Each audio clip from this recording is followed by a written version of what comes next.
नमस्कार, मी माधुरी आणि माधुरीज डायरीज मध्ये तुमच्या सगळ्यांचं खूप खूप मनापासून स्वागत. आजच्या करिअर कट्टामध्ये तुम्ही भेटणार आहात एका अशा इंजिनियरला. तर त्यांचं प्रोफाईल खूप वेगळं आहे आणि छान आहे. त्यांचा एक्सपिरियन्स पण 16 वर्षांचा आहे. तर आजचे जे गेस्ट आहेत त्यांचं नाव आहे अमित मोकल आणि ते ऑइल अँड गॅस इंडस्ट्रीमध्ये डिझाईन अँड इंजिनिअरिंग मध्ये काम करत आहेत.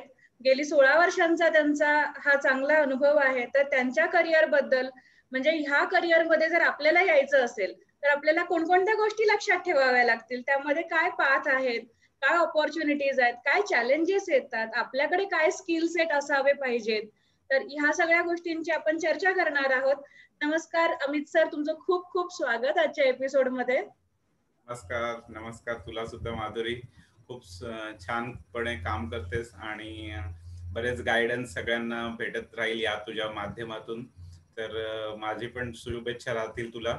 या अशाच सगळ्यांना बरेचसे असे इंटरव्ह्यू घेत राहा आणि नवीन जनरेशनला गायडन्स भेटत राहील यातून.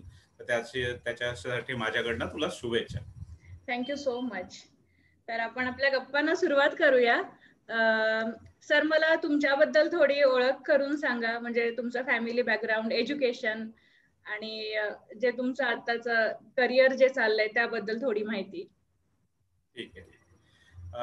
माधुरी, कसं आहे, मी मूळचा अलिबागमध्ये एक खेडेगाव आहे मांडवकर मध्ये. तिथे माझं वडिलांचं आणि आईचं पण गाव आजूबाजूलाच आहे. तर ते तिथे त्यांचं मूळचं गाव ते आहे. पण आई वडील दोघं पण सरकारी म्हणजे टीचर आणि कॉन्स्टेबल मध्ये होते. कॉन्स्टेबल असल्यामुळे त्यांच्या सर्व्हिसनुसार आमचे पण प्रस्थान तिथे तिथे त्यांच्या मागे असायचं. सो आमचं कुठेच असं फिक्स असं कुठे असं हे नव्हतं. पण माझा जन्म म्हणशील तर एक महाड तालुक्यामध्ये आपल्याला लोणारे कॉलेजच्या तिकडे जवळपासच आहे. तर ते सगळ्यांना माहीतच असेल, तिथे होतं. त्याच्यानंतर आमचं पालीमध्ये माझं पूर्णपणे एज्युकेशन हे आई वडिलांची सर्व्हिस तिथे असल्यामुळे माझं एज्युकेशन पूर्ण हायस्कूल, त्याच्यानंतर ज्युनियर कॉलेज आणि मग नंतर सिनियर कॉलेजला आपण डिग्रीला तिकडे घेतलं. तर तोपर्यंत माझा पूर्ण बेस जो आहे, primary education to junior college, हा पूर्ण माझा जो झालेला आहे ते पालीमध्ये झालाय. हे पाली हे अष्टविनायक पैकी हे बऱ्याच जणांना माहीतच असेल, एक ठिकाण आहे. तर तालुक्याचं एक ठिकाण आहे, तिथे माझं एज्युकेशन झालं. तर त्यामुळे माझं एज्युकेशन तसं बघायला गेलं तर ह्या एक चांगल्या माझा फ्रेंड सर्कल भेटल्यामुळे चांगला बेस माझा तिथे पक्का होत गेला. आणि माझं त्या पद्धतीने माझा इंटरेस्ट असा वाढत गेला की चला, आपले मित्रच आपल्याला घडवत आहेत. आपले माझे प्रोफेसर किंवा टीचर आपल्याला जे भेटत गेले त्यांना पण ते एनर्जेटिक असतायचे. तर मला आवर्जून सांगायला वाटतंय की तुमची जी संगत असते मित्रांची, ही महत्वाची ठरते की तुम्हाला पुढे कसं जायचंय. तर प्रत्येकामध्ये जो गुण येतात, तर ते टीचर आणि तुमचे आई वडील आणि तुमच्या सोबती जे असतात, मित्रमंडळी असतात, तर ते तुम्हाला घडवत असतात. समाज जो घडवतात, समाज म्हणजे हाच आहे प्रकार. तर त्या पद्धतीने मी शिकत गेलो आणि माझ्या मित्रांशी इतकी जवळीक असल्यामुळे त्यांच्याशी त्यांचं गायडन्स पण भेटत गेलं. मग त्यावेळी माझं असं नंतर नंतर जसं 12वीला चांगले मार्क्स असल्यामुळे आम्हाला गायडन्स भेटलं की चला इंजिनिअरिंगला चला. सो त्या काळात इंजिनिअरिंग जास्त करून फेमस होतं, की म्हणजे डीएड वगैरे असं झाल्यानंतर जास्त करून मोस्टली मेडिकल किंवा इंजिनिअरिंग ह्या फील्डमध्येच सगळेजण वळत होते. तर आमच्या पण क्लासमध्ये असंच झालं की सगळ्यांना तो फ्लो दिसला आणि सगळ्यांची डायरेक्शन त्याच डायरेक्शनला पोचली. आणि आपल्या जवळपास गव्हर्नमेंट कॉलेज लोणेरे असल्यामुळे गव्हर्नमेंट कॉलेजला आम्हाला लगेच ऍडमिशन झाली. त्यावेळी सेंट्रलाइज ऍडमिशन व्हायच्या. तर सेंट्रलाइज म्हणजे व्हिजिट वरून ऍडमिशन व्हायचे त्या प्रोसेसमध्ये. तर आम्हाला त्या कोट्यामधून डायरेक्टली ऍडमिशन भेटून गेलं. आणि मग इंजिनिअरिंगला लोणाऱ्याला भव्य असं अफाट आपण बघितलंच की कसं परिसर आहे. त्या परिसरातून खूप काही शिकायला भेटलं आपल्याला. आणि मग तिथे इंजिनिअरिंग केल्यानंतर मग मी मुंबईत आलो. मुंबईत आल्यानंतर मग थोडे 1-2 जॉब्स असे एक्सपिरियन्स घेत गेलो. आणि पहिल्यापासून माझा कल हा जो आहे हा इंजिनिअरिंग मध्ये डिझाईन फील्ड मध्ये होता. म्हणजे एक उत्सुकता होती की आपल्याला अशा पद्धतीचं जेव्हा प्रोजेक्ट्स किंवा इंजिनिअरिंग करताना काहीतरी ऍक्टिव्हिटी असायच्या, तर त्यावेळी असं वाटायचं की चला इंजिनिअरिंग मध्ये डिझाईन ही ऍक्टिव्हिटी जरा इंटरेस्टफुल वाटते. तर त्या कलेनी त्याच ओरिएंटेशननी राहत गेलो. स्वतःचं मन पक्क ठेवलं की या दिशेनेच आपल्याला वाटचाल करायची. आणि त्यानुसार मग तशा कंपन्या शोधत गेलो. मग नंतर हळूहळू आपल्याला माहिती पटत गेली आपल्या फील्डमध्ये कशा कशा कंपन्या आहेत. मग नंतर आपल्याला काय काय इक्विपमेंट्स असतात हे जे कॉलेजमध्ये पुस्तकामध्ये वाचलेलं असतं ते मग नंतर कळत गेलं आणि मग त्या पद्धतीने त्या दिशेने फ्लो मध्ये आपल्या एक एक करिअर मध्ये एक एक स्टेप्स अप होत गेलं. तर मग नंतर मग माझं असं आलं की ऑइल अँड गॅस सेक्टर्स मध्ये जेव्हा आपण त्यावेळी जॉब शोधताना ॲसेंट वाचायचो. टाइम्स ऑफ इंडियामध्ये एक ॲसेंट यायची, तर त्या याच्यामध्ये आपला फोकस तिथे दिसायचा. तर त्यावेळी आपल्याला कंपन्या वाचून वाचून कळायला लागल्या की ही एक कंपनी आहे, ही एक कंपनी आहे. मग नंतर मग आपल्याला कळायला लागतं हे काय करतात. मग त्याचं म्हणजे असं सर इंटरनेटवरती त्यावेळी इंटरनेटच फेमस होतं. तर तेव्हा इंटरनेटवरती चेक करायचं की हे नक्की काय आहे, असं एक उत्सुकता लागली. आणि मग तोपर्यंत मग पहिले 2 वर्ष स्ट्रगलिंग गेले. कारण म्हणू शकतो की आमच्या वेळी कॅम्पस इंटरव्ह्यू जास्त कंपन्या आल्या नव्हत्या. मोस्टली इलेक्ट्रिकलला फक्त 2च त्यावेळी कॉलेजला यायच्या. पण आता मोर दॅन 80% पीपल्स म्हणजे स्टुडंट कॅम्पस इंटरव्ह्यू मध्ये होतात सिलेक्ट. तर आता काळ बदललेला आहे त्या ह्याच्यात. पण माझ्या वेळी जरा कॅम्पस इंटरव्ह्यूला 1-2च कंपन्या आल्या होत्या. तर मग फक्त गव्हर्नमेंट कंपन्यांमध्ये शोधा जॉब, असं एक पहिलं करिअर होता इंटरेस्टफुली. मग हळूहळू मग तो बदलत गेला की गव्हर्नमेंट पेक्षा आपल्याला चला जिथे भेटते त्या दिशेने वाटचाल करायची. तर पहिल्या काळानुसार आपलं बदलत जातं. पण येस, त्यानुसार मग ऑइल अँड गॅस सेक्टर्स मध्ये मग मी करिअर करायला लागलो आणि मग वेगवेगळ्या फील्डमध्ये प्रोजेक्ट्समध्ये इन्व्हॉल्व्ह होत गेलो. आणि मग नंतर त्या डिटेल इंजिनिअरिंग मध्ये ऍक्टिव्हिटीजमध्ये डे टू डे त्या ऍक्टिव्हिटी असतात, तर त्या बोलूया आपण पुढे सांगतो म्हणजे त्या पद्धतीने. एक ओव्हरव्ह्यू असं सांगेल की अशा पद्धतीची माझी वाटचाल चालू आहे आता सध्या. ग्रेट वाटचाल आहे. पण कारण की मला आठवतंय की आम्ही फर्स्ट इयरला ज्या वेळेला आलेलो आणि त्यावेळेला तुमची बॅच पास आउट झाली होती आणि मला फर्स्ट इयरला इलेक्ट्रिकल इंजिनिअरिंग कोणी चांगलं शिकवलं असेल, इंटरेस्ट त्याच्यामध्ये निर्माण केला, तर तो होता तुम्ही सर. म्हणजे खूप छान बेसिक, म्हणजे विद्यार्थ्यांना गरजेचं काय आहे, त्यांचे काय प्रॉब्लेम असतात ते तुम्ही स्वतः स्टुडंट होतात त्यामुळे जास्त माहिती होतं आणि तुम्ही त्याप्रमाणे प्रत्येक स्टुडंटशी तुमचा बॉन्ड होत होता. मग ते अगदी प्रॅक्टिकल्सला गेल्यानंतर इन्स्ट्रुमेंट्स हाताळायचे कसे, काय त्याच्याने आपल्याला प्रॉब्लेम होईल, हे इथे नका हात करू, तिथे हे बघा, हे सर्किट असं आहे. ह्या छोट्या छोट्या गोष्टी ना, म्हणजे तुमचा जे इंटरेस्ट तुमचा स्वतःचा इंजिनिअरिंग मध्ये जो होता तोच तुम्ही आमच्यामध्ये पण डेव्हलप केलेला. नक्की.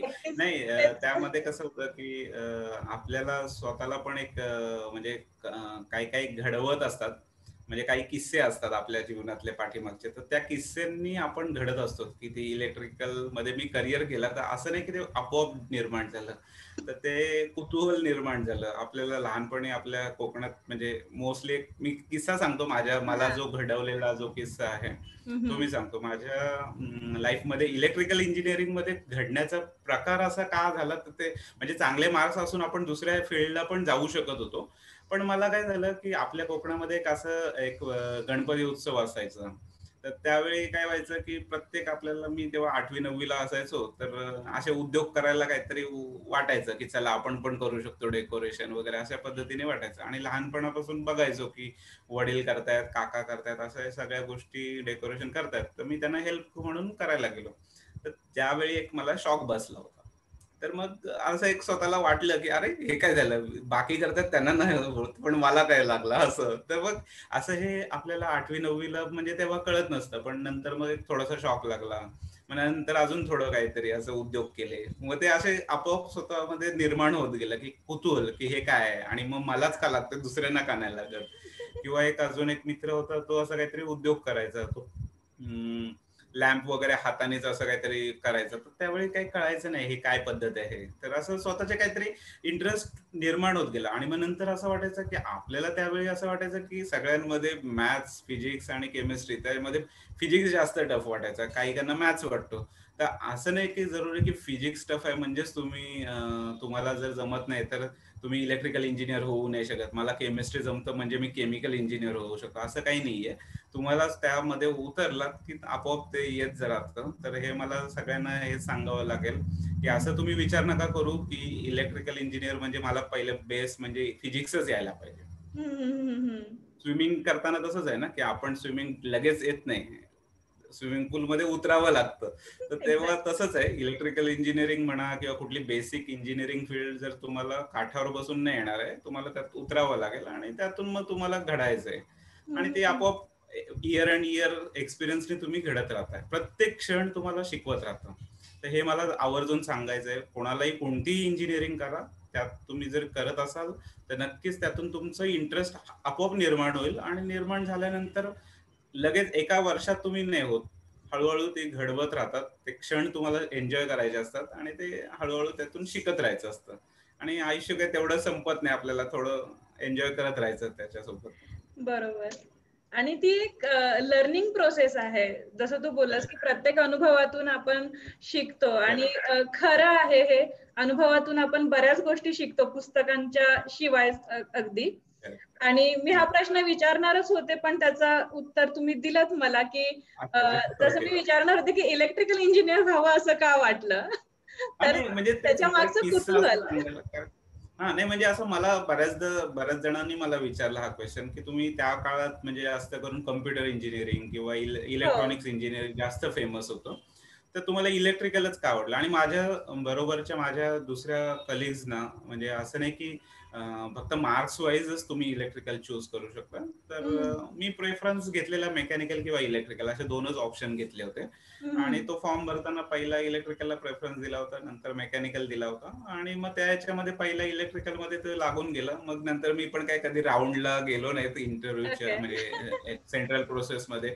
आणि मग त्याच्यामध्येच मी फिक्स राहिलो आणि एक 2-3 कॉलेजेस फक्त ठेवले होते गव्हर्नमेंटचे. तर ते पहिलाच जो आपला लोणेरे बाटू कॉलेज आहे, जो ज्याचा कॅम्पस आपल्या जवळपास पालीपासून जवळच आहे 50 किलोमीटर. तर रायगडमध्ये बरेचसे विद्यार्थी हे तिथेच ऍडमिशन घेतात. 80% आपण म्हणू शकतो. आणि ते भरपूर चांगलं कॅम्पस असल्यामुळे त्यांच्यासाठी ते चांगला परिसर भेटतो आणि तिथे शिकायला पण भेटतं. तर नक्कीच मला आवडेल की त्या कॉलेजबद्दल आपल्या परत कॉलेज लाईफ जायला खूपच आवडेल मला. पण खरंच आता आपण पुढे खूप निघून आलो. आणि सांगायचा मुद्दा असा की त्यावेळी पास आउट झालो, पण 2006ला मुंबईत वगैरे खूप पूर आला. तर आपले आई वडील पण घाबरतात, म्हणतात कशाला जॉबसाठी तिकडे जाता, इथे जवळपास बघा, जवळपासच्या कंपन्यांमध्ये बघा. तर ते जवळपासच्या कंपन्या म्हणजे कशा असतात की त्या आपल्या कंपन्या इंडस्ट्रीज असतात, तर त्या ह्या तुम्हाला मेंटेनन्स फील्ड असते. तर मेंटेनन्स म्हणजे काय, डे टू डे तुम्हाला इक्विपमेंट त्यांना मेंटेन करायचे असतात, असं असतं. तर ती फील्ड होती. आणि त्या फील्डमध्ये मला स्वतःला इंटरेस्ट नव्हता, म्हणजे स्वतःचा इंटरेस्ट काय हे महत्वाचं होतं. तर मग नंतर मग असं इच्छा एक होतं की गव्हर्नमेंट नोकरी बघायची. आणि कारण आपले घरातले गव्हर्नमेंट मध्ये होते, तर कल तसा थोडा राहतो. आणि मग थोडस असं तो हे करता करता मग म्हटलं चला आपण लेक्चरर करूया. तर थोडस ते लेक्चरशिप केली. पण स्वतःचा इंटरेस्ट काय मी त्यावेळी सोडला नाही, पण त्यातून एक फायदा मला नक्कीच झाला, जो दुसऱ्यांना जरी मी शिकवत असलो तरी त्याच्या अगोदर मला स्वतःला वाचायला लागायचं. आणि त्यातून माझं काय झालं की इलेक्ट्रिकलचे इंजिनिअरिंगचे बेसिक जे होते, म्हणजे जे फर्स्ट इयरला नसतील क्लिअर झाले माझे, जे सेकंड इयरला नसतील झाले, ते माझे तुम्हाला शिकवता शिकवता 3 महिन्यात माझे ते क्लिअर झाले. आणि त्याचा फायदा असा झाला की मी बऱ्याचशा रिटर्न एक्झाम्स लगेच क्लिअर होऊ लागलो. कारण रिटर्न एक्झाम्स क्लिअर व्हायला तुमचे पहिले कन्सेप्ट क्लिअर पाहिजेत. आणि बरेच जण काय करतात की एक्झाम क्लिअर करण्यासाठी 1 वर्षाचा गॅप घेतात आणि नंतर प्रॉपर स्वतः स्टडी करतात. कारण तुम्ही त्या 4 वर्ष इंजिनिअरिंग करता करता सगळ्याच गोष्टी नाही तुम्हाला समजत. तर ते कधी काही जण ब्रेक घेऊन एमटेक गेट अशी एक्झाम्सचे प्रिपरेशन करून ते करतात. मला ते 3 महिन्यात लकीली ते MSCB चे एक्झाम्स म्हणा किंवा रिलायन्सची रिटर्न एक्झाम म्हणा, अशा मोठमोठ्या कंपन्यांमध्ये आपल्याला इंटरव्ह्यू देण्यासाठी पहिले रिटर्न एक्झाम पास व्हावे लागतात. तर त्या क्लिअर होण्यासाठी जर तिथेच आपण पास होत नाही तर इंटरव्ह्यूचा प्रश्नच येत नाही. तर त्या रिटर्न एक्झाम क्लिअर करायला मला तो फायदा झाला. म्हणजे कोणतीही गोष्ट तुम्ही त्या काळात जर तुम्ही निवडता, तर ती तुमचे वाया गेलेले दिवस नसतात. त्यातून तुम्हाला खूप काही शिकवलं गेलेलं असतं आणि तो तुमचा बेस पक्का करत होता. तर मी तो असं स्वतःला समजतो की माझं ती अपॉर्च्युनिटी होती की मी लकीली घेतली म्हणा, की जे आई वडिलांचं मानलं की बाबा चला तुम्ही लेक्चरशिप तरी करा कॉलेजला, आणि तिथे तुमचं त्याच्यातून फायदा हेच झाला की आपला बेस पक्का होत गेला आणि त्यातून तुमच्या पुढे करिअरमध्ये इंटरव्ह्यू देणं सोपं झालं आणि त्यासाठी सेपरेट तुम्हाला प्रिपरेशन करावं लागलं नाही. तर ते एक फायदा मला त्या म्हणजे लेक्चरशिप मधून, माझं स्वतःचं लेक्चरशिप मध्ये तो फायदा झाला. आणि तुमच्यासारखे मित्रमंडळी भेटले ते नक्कीच तो तर फायदा आहेच. नक्कीच नक्कीच. अरे आम्ही पण आमचं भाग्य समजतो की इतके छान सिनियर्स आम्हाला मित्र भाऊ म्हणून भेटले आणि त्याचा अनुभव असतात ना तुमचे मोठ्यांचे अनुभव, ते आम्ही शिकतो ऐकतो आणि मग कुठे ना कुठे इम्प्लिमेंट करत जातो आणि मग ते आठवण असते की बाबा हा अरे आपल्याला ह्या सरांनी हे शिकवलेलं किंवा हे सांगितलं होतं बोलता बोलता, आणि त्यानंतर मग फायद्याचं होऊन जातं. येस. मला असं विचारायला आवडेल की जसं तुम्ही सांगितलं की तुमच्या वेळेला कॅम्पस इंटरव्ह्यू साठी आपल्या कॉलेजला त्यावेळेला कंपनीज येत नव्हत्या आणि आता येतात, मान्य आहे. पण बऱ्याचदा स्टुडंट्सचं असं असतं ना की नाही माझं इन कॅम्पस सिलेक्शन नाही झालेलं, ऑफ कॅम्पस साठी मला ट्राय करावं लागेल किंवा ऑफ कॅम्पसला लगेच भेटत नाहीत, आपले 1-2 वर्ष वाया जातात, खूप स्ट्रगल करावा लागतो. तर असतात ह्या गोष्टी पण होतात अशा मुलांसोबत, पण आधीच तो माइंडसेट बनवलेला असतो की आपलं होणार नाही, आता नाही झालेलं तर आपलं होणार नाही. मग त्यासाठी त्यांनी इंजिनिअरिंग करत असतानाच काही थोडेसे स्किल सेट आणले पाहिजेत का आपल्यामध्ये? काय हो गोष्टींची नक्कीच. ठेवली पाहिजे तयारी? Correct correct. नाही नक्कीच त्यासाठी त्यांना आताच्या पिढीला म्हणजे जे आहे त्यांना आपण माझ्यासारख्यांनी गायडन्स देण्याचं काहीच गरज नाही, कारण ते जास्त ऍडव्हान्स आहेत. कारण त्यांना एक्स्ट्रा करिक्युलमचे नॉवेल्स वाचायला खूप आवडतात किंवा त्यांचं रिझनिंग पॉवरफुल असतं, कारण त्यांचा बेसच त्यांचा चाइल्डहुड पासूनच तो स्ट्रॉंग करत गेलेले असतात किंवा ते ज्युनियर पासूनच केजी किंवा फर्स्ट ग्रेड पासूनच ते इंग्लिश मिडियम मध्ये आलेले असतात. तर त्यांचं रिझनिंग किंवा कम्युनिकेशन हे आत्ताची जी जनरेशन आहे ही नक्कीच त्यांचं डेव्हलप असतं कम्पेअर टू आपल्या काळातलं किंवा माझ्या काळातलं म्हणेन. तर त्या जर नसेल तर त्यांनी एक रिझनिंग, कम्युनिकेशन स्किल्स किंवा लिडरशिप ऍक्टिव्हिटी या थोड्याशा कॉलेज लाईफ मध्ये पण डे टू डे ऍक्टिव्हिटीज असतात, हॉस्टेल लाईफ असते, तर त्यामध्ये तुम्ही एन्जॉय करता करता तुम्ही एखाद्या ऍक्टिव्हिटीचं तुम्ही लिडरशिप घेतली पाहिजे. स्पोर्ट्स असतात तर त्यामध्ये तुम्ही हे केलं पाहिजे, व्हॉलेंटियर्स झाले पाहिजेत, गॅदरिंग मध्ये व्हॉलेंटियर्स व्हा, गॅदरिंग मध्ये पार्टिसिपेट करा, एखादा स्टेजवरती प्रोग्राम अटेंड करा, तुम्ही प्रेझेंट करा किंवा एखादा तुम्ही फक्त ती ऍक्टिव्हिटी म्हणजे त्याला मार्क्स आहे म्हणून करू नका किंवा ग्रेड आहे म्हणून करू नका. तुम्हाला ती जगता आली पाहिजे, त्याच्यात एन्जॉय करता आली पाहिजे. जर ती तुम्ही एन्जॉय केली तर त्याच्यात ते आपोआप गुण तुमच्यात येतात. मग त्यांनी तुमच्यासाठी टीम वर्क आलं, तुमचं मित्रांबरोबरचं कम्युनिकेशन आलं, त्यातून तुम्हाला कम्युनिकेशन दुसऱ्यांशी बोलताना तुम्हाला कम्युनिकेशन वाढवावं लागतं, एखाद्या प्रोफेसरशी जाऊन भेटावं लागतं, तुम्हाला परमिशन घ्यावी लागते, त्यासाठी एखादं लेटर लिहावं लागेल तुम्हाला, तर एखाद्या व्हिजिट करावी लागेल तुम्हाला. तर ते स्वतः लिडरशिप करून तुम्ही मित्रमंडळी करून जर कॉलेज करता करता केलं तर हे काही काही गुण तुमच्यात आपोआप येत राहणार. आणि आता ऍप्स पण भरपूर आलेले आहेत, त्याच्यामध्ये पण तुम्ही स्वतःचं रिझनिंग वाढवू शकता. त्याच्यानंतर ह्या अशा सगळ्या कॅम्पसमध्ये सिलेक्शन व्हायला काही कठीण नाहीये. मार्क्स तर तुम्ही नक्कीच मिळवाल. तुम्ही इंजिनिअरिंगला ऍडमिशन घेतलेत म्हणजे तुम्ही हार्ड वर्कर आहातच, त्याच्यात नो डाऊट. आणि बऱ्याच जणांमध्ये ती स्किल्स असतातच की तुम्ही नक्कीच मार्क्स काढून तुम्ही करिअर तुमचं करू शकता. पण जर मला सांगायचं त्याबरोबर तुमचे जे 4 वर्ष जे इंजिनिअरिंग करणार आहात तर त्याच्यामध्ये तुम्ही नक्कीच तुमच्या दुसऱ्या ऍक्टिव्हिटीला जर तुम्ही भर दिलं तर तुम्ही खूपच अग्रेसिव्ह आणि लीडर्स टाईप मध्ये पुढे मग अचीव्ह करू शकता तुमचे गोल्स. आणि मग कॅम्पसमध्ये सिलेक्ट होणं काय तेच म्हणजे तेच करिअर ठरवतं असं काही नाहीये. कॅम्पस जर नाही झालं तर त्यातून तुम्हाला जे घडायला भेटतं ते जास्त चांगलं आहे असं मी म्हणेल. कॅम्पसमध्ये झालं की मग तुम्ही तो फ्लो मध्ये तुमचं करिअर तिथे स्टॉप होतं असं मला सांगायचं. कारण तुम्हाला त्या कॅम्पसमध्ये सगळ्यांनाच म्हणजे तुम्हाला जी आवडणारी जी फील्ड आहे तीच भेटेल असं नाही ना. तिथे पण गेल्यानंतर भरपूर साऱ्या तुमच्या पोस्ट असणार, जॉब डिस्क्रिप्शन प्रत्येकाच्या वेगवेगळ्या असणार. तर त्यामध्ये तुम्हाला एखाद्याला भेटेल पण त्याला 10 पैकी एकाला भेटलं, पण 9 जणांचं काय, तर ती स्किल तुम्हाला आवडेल नाही आवडेल हे नंतर तिथे गेल्यानंतरच कळेल किंवा ट्रेनिंग घेतल्यानंतर कळेल. पण तीही एक त्या फील्ड मधली ती एक करिअर आहे आणि ते पण तुम्हाला शिकावं लागतं. तर त्यावेळी मग तुम्हाला असं वाटेल की अरे मला माझं लिमिटेड नॉलेज झालं. तर असं असं समजू नका की कॅम्पसमध्ये तुमचं होत नाहीये सिलेक्शन म्हणजे तुमचं आयुष्य तिथे संपलंय म्हणून. तुम्हाला प्रायव्हेट जिथे उलट तुम्हाला ऑपॉर्च्युनिटी आहे की तुम्हाला अजून एस्केलेट करायला किंवा एक्सपिरियन्स करायला की तुमच्या आवडती फील्ड कोणती आहे आणि तुम्ही त्या रिलेटेड कंपन्या कुठल्या आहेत. तुम्हाला एखादा वर्ष स्ट्रगलिंग जाऊ शकतो त्या पिरियडमध्ये आणि तो इंजिनियर म्हणजे स्ट्रगल हे आलंच. आणि कुठलीही फील्ड म्हणजे इंजिनियर असंच नाही, मी म्हणेल 12वी नंतरची कोणतीही फील्ड आर्ट्स, कॉमर्स, सायन्स मधून कोणीही करिअर करत असेल तर without there struggle nothing can be achievable. मी हेच एक सांगेल. तुम्हाला हार्डवर्क हे स्वतःच लागणारच, त्यासोबत कोणी आयतं तुम्हाला येऊन देणार नाही, तर तुमचं तुम्हीच करिअर करायचंय.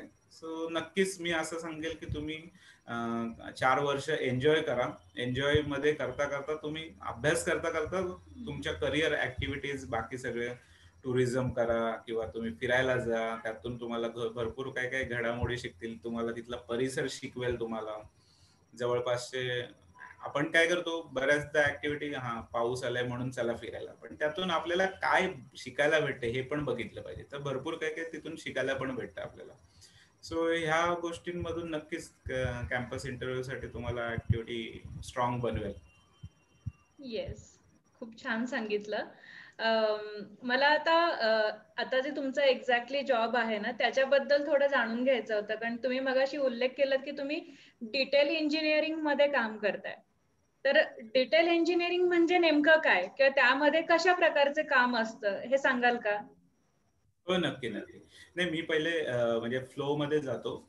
पहिले कसं होतं की आपण आता एखादा इलेक्ट्रिकल इंजिनिअरिंग आपण करतोय, तर इलेक्ट्रिकल इंजिनिअरिंग केल्यामध्ये आपल्याला माहिती आहे, सगळ्यांना माहिती आहे इलेक्ट्रिकल म्हणजे लाईट. तर ते एक लहानपणी आपल्याला म्हणजे बऱ्याच जणांच्या घरातच किस्सा असेल की इलेक्ट्रिकल इंजिनियर झाला म्हणजे तो इलेक्ट्रिकच्या पोलवर चढणार का, आता लाईट फिट करणार का, किंवा घरातली इस्त्री रिपेअर करणार का. हा एक म्हणजे एक माइंडसेट असतो. किंवा तुमचे आजोबा असतील तर तुम्हाला हे पण म्हणू शकतात की म्हणजे मिक्सर आत्ताच्या दुरुस्त पिढीला नाही कर. पण आमच्या पिढीला हे आजोबा वगैरे, अरे मग तो लाईट बिघडलाय तो रिपेअर कर.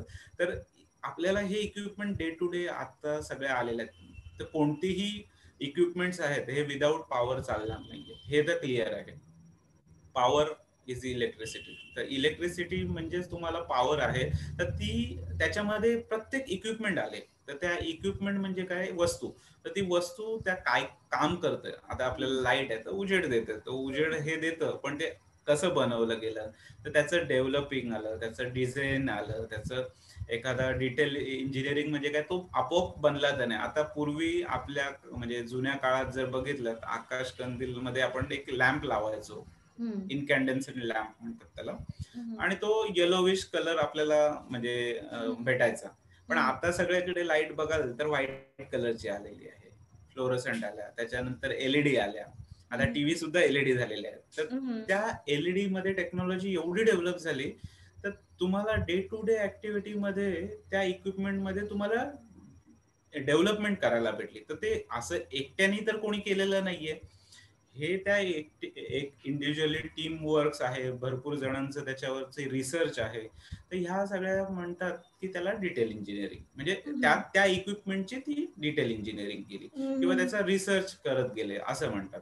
तर मी जो करतो, मी त्या म्हणजे मी ऍक्टिव्हिटी माझी कोणत्या कंपनीमध्ये आणि मी कोणत्या फील्डमध्ये आहे तर त्यावरती येतो आता. जो तुझा क्वेश्चन होता, आम्ही ऑइल अँड गॅस कंपनीज ज्या असतात, तर त्या ऑइल अँड गॅस कंपनीज काय करतात, पहिले तर ऑइल अँड गॅस म्हणजे काय की तुम्ही समुद्र किंवा ऑइल फील्ड असतात तर त्यातून ऑइल एक्स्ट्रॅक्ट करतात.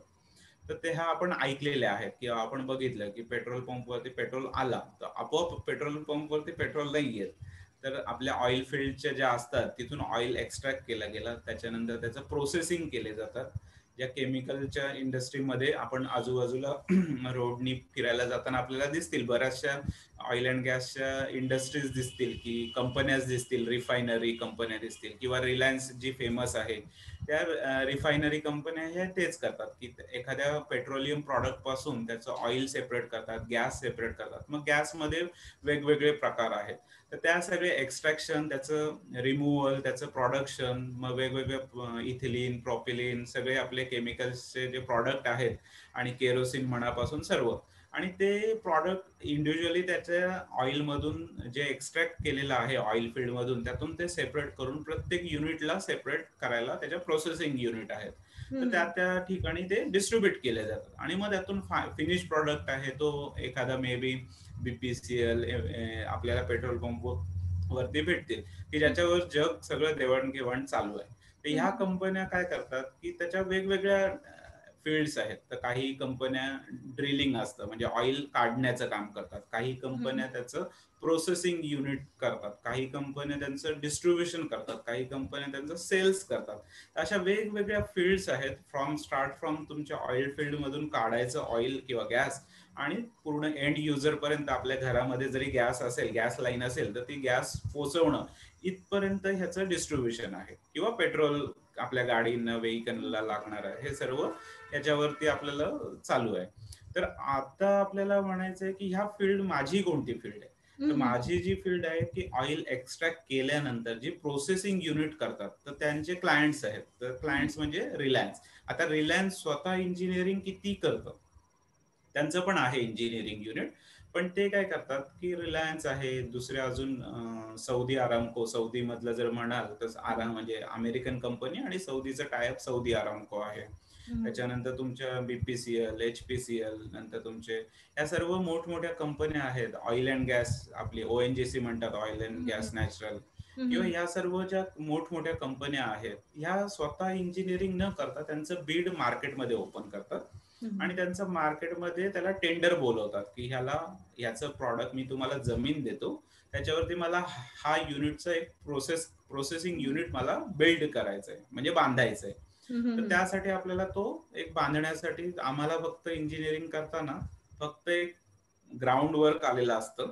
ग्राउंड वर्क म्हणजे सिव्हिल स्टडीज असतो, आणि एक बेसिक इंजिनिअरिंग केलेले असतात कोणीतरी, की जिओटेकचं जे स्टडी असतात, की विंडची लेवल कशी आहे, तिथे ऑइल लेवल कशी आहे, किंवा तुमची सँड कशी आहे, किंवा वेगवेगळ्या सँडचे प्रकार आहेत. तर तो जिओटेकचा एक रिपोर्ट असतो, तर तो एक मस्ट असतो आम्हाला स्टडीसाठी. कारण कोणतंही स्ट्रक्चर तुम्हाला उभं करायचं, म्हणजे एखादी बिल्डिंग जरी बांधायची आहे, तर असं नाही की तुम्ही लगेच जाऊन वाळूमध्ये बांधू शकता. तर त्याचा एक रिपोर्ट असतो जिओटेकचा, तर तो सिव्हिल वाल्यांना यूज होतो.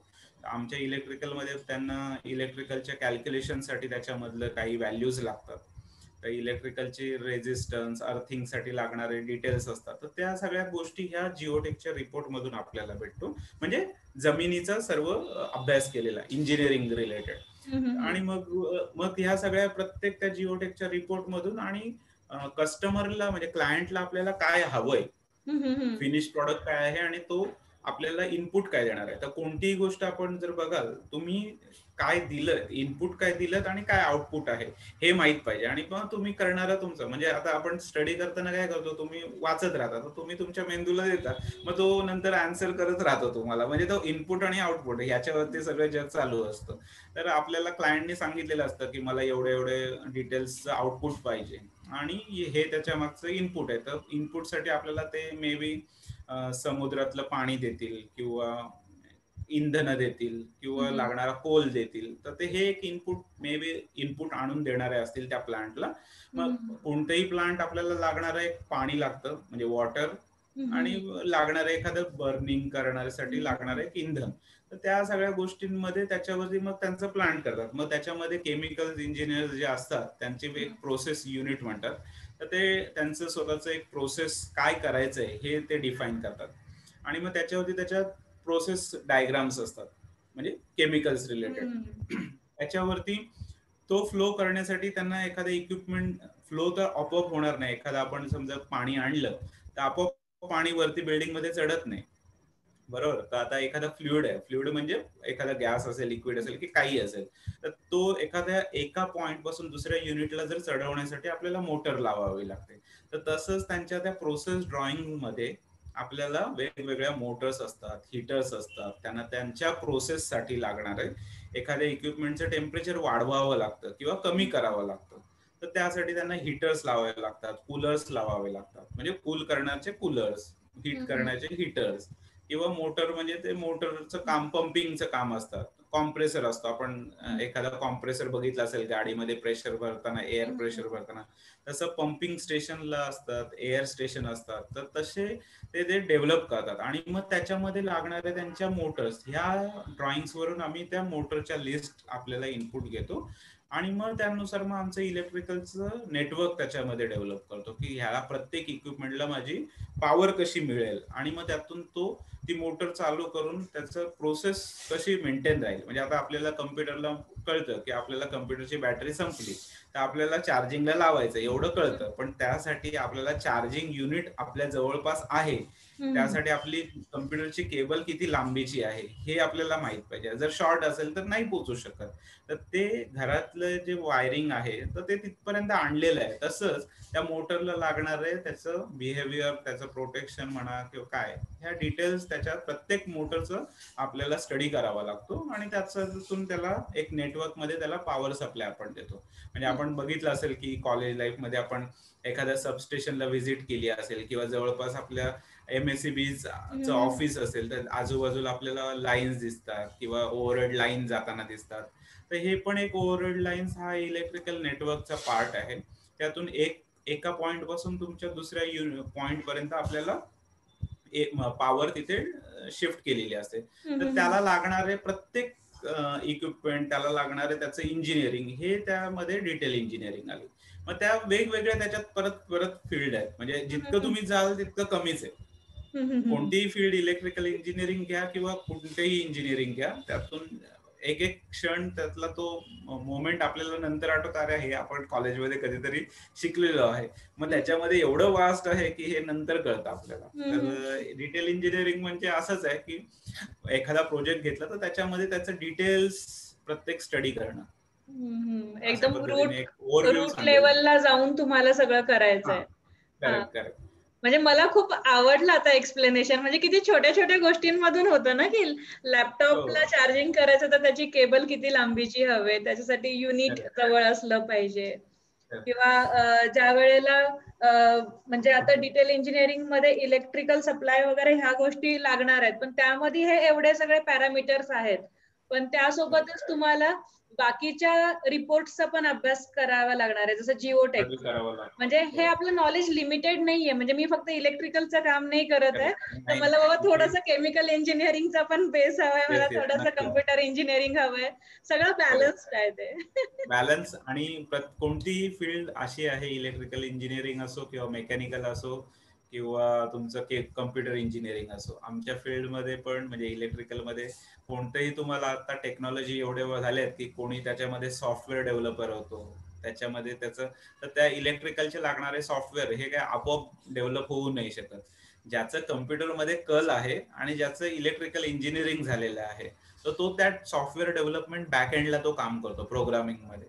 पण त्याला ते इलेक्ट्रिकल कन्सेप्ट माहिती आहेत म्हणून तो करू शकतो. तेच जर तुम्ही फक्त कम्प्युटर इंजिनिअरिंग शिकलेला असेल, त्याला थोडंसं शिकवावं लागेल. मग त्याच्यासाठी त्याला परत कॉलेजचे फर्स्ट इयरचे दिवस आठवायला लागतील की मला इलेक्ट्रिकल इंजिनिअरिंग मध्ये हा चॅप्टर होता, तर त्याच्यामध्ये हे त्याला पण वाचावं लागेल की मॅथमॅटिक्सचा फॉर्म्युला काय आहे. तर ह्या गोष्टी आपल्याला कराव्या लागतात. आता तू बघितलं असेल की तुझ्या बरोबरच्या पण काही फ्रेंड्स असतील किंवा तुमचे मित्र असतील, हे इलेक्ट्रिकल मध्ये असतील किंवा केमिकल मध्ये असतील, पण ते नंतर मग IT फर्म मध्ये काम करतात. मग त्यांचा एक फायदा आहे की त्यांनी 4 वर्ष इंजिनिअरिंग केली आणि त्याच्यामध्ये त्यांचा बेस पण दुसऱ्या फील्डचा झालेला आहे आणि मग ते डेव्हलपर्स म्हणून काम करतात किंवा त्यांचं डेटाबेस मध्ये वगैरे काही काम करत असतील तर ते नक्कीच काही ऍडमिनिस्ट्रेटर असतात. तर प्रत्येक सॉफ्टवेअरला असं नाहीये की कोणी सॉफ्टवेअर टेस्टिंग मध्ये असतो. तर ते भरपूर असे काही आता प्रत्येक इंजिनिअरिंग मध्ये सॉफ्टवेअर आलेले आहेत. तर त्या सॉफ्टवेअर मध्ये पण खूप करिअर आहे तुम्हाला. तर तुम्ही बेस इंजिनिअरिंग करून सुद्धा तुम्ही सॉफ्टवेअर मध्ये जाऊ शकता. त्याच्यामध्ये वेगवेगळ्या प्रकारचे सॉफ्टवेअर आहेत. आणि मी जर सॉफ्टवेअरची नावं घेतली तर ते तुम्हाला आता लक्षात नाही येणार, पण येस, तुम्हाला ते भरपूर सारे करिअर करायला पण तुम्हाला खूप सारे ऑप्शन्स राहतात त्याच्यामध्ये. मग त्या काहींचे सॉफ्टवेअरमध्ये सेल्स असतात, डेव्हलपर्स असतात, त्याच्यामध्ये तुमचं मॅनेजमेंट आलं, कोणी तिथे प्रोग्रामर आला, त्याच्यानंतर तुमचं त्या रिलेटेड काही जण क्वेरीज म्हणजे ट्रबल शूटिंग असतात, काही टेस्टिंग असतात, किंवा एखाद्या प्रॉडक्टचं व्हर्जन तुम्ही सॉफ्टवेअर मध्ये लागतात. काही जणांना असं म्हणजे मला आठवते की बऱ्याच जणांचा असं कल असायचा की इंजिनिअरिंग मी जीवावर करतोय, मला कॉम्प्युटर इंजिनिअरिंग मध्ये इंटरेस्ट होता. म्हणजे त्यांना असं मॅजिक वाटतं. तर मॅजिक असं काही नाहीये, कोणतीही गोष्ट मॅजिक नाहीये, सगळ्या गोष्ट तुम्हाला तुमचा ब्रेन हा मॅजिक आहे, तो करत असतो सगळ्या गोष्ट. तर ते तुम्ही कोणतेही इंजिनिअरिंग करा, पण त्यातून तुम्हाला तुमच्या आवडीचं फील्ड पण तुम्ही निवडू शकता. तर हे मला आवर्जून सांगावं असं वाटेल. येस, नक्की, खरंच आहे ते. आणि मला असंही विचारायचं आहे की जसं आता तुम्ही उल्लेख केला की बरेच सॉफ्टवेअर्स असतात, म्हणजे अगदी आम्ही ज्या वेळेला आमच्या फील्ड मधलं इंजिनिअरिंग केलं आयटीचं, तर आम्ही छोटे छोटे क्लासेस करायचो कॉलेज सुरू असताना पण. कारण की बाबा आपल्याला एकदम सगळं ह्या एका सेमिस्टर मध्ये समजणार नाहीये, किंवा नंतर हे सर्टिफिकेशन आपल्याला फायदेशीर ठरणार आहे. तर असं जे इलेक्ट्रिकल इंजिनिअरिंगचे स्टुडंट्स आहेत, आणि ते आता कॉलेज तर सुरू आहे, पण वेळ असतो सगळ्यांकडे, असं नाही की बाबा आपण फुल टाइम अभ्यास करतो. एक्झामच्या वेळेसच अभ्यास असतो तो जास्त करून, पण इतर वेळेला थोडंसं मॅनेजेबल होऊन जातं.